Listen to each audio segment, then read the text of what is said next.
I think after the very unexpected fall and collapse of our institutions and everything that we have strived for and we have fought for in the past 20 years so much, for many of us, it was actually personal.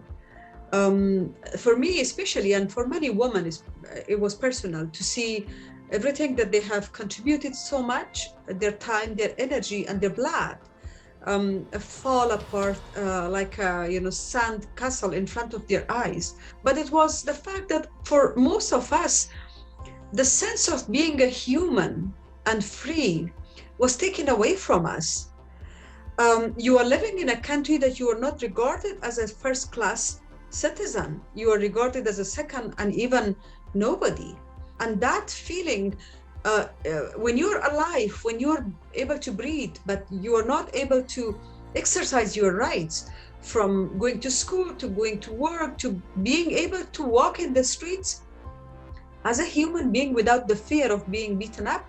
But the fact that our identity as a woman was taken away, we were oppressed to stay and look the beauties of the world from a small window of our houses.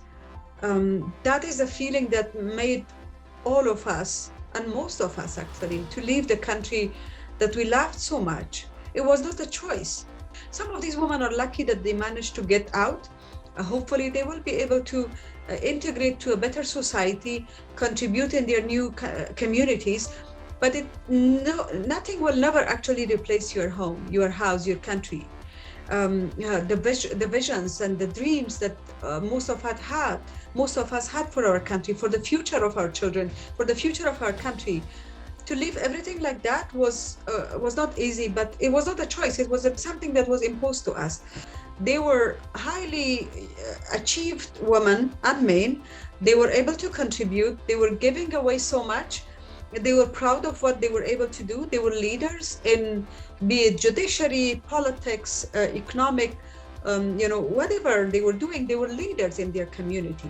I think we all have to really help these women get together and draw a political or even a social roadmap for next steps, because I know everybody is now focusing on humanitarian crisis in Afghanistan, which is something we need to immediately address, but this is not the whole story. I think we need to really mobilize.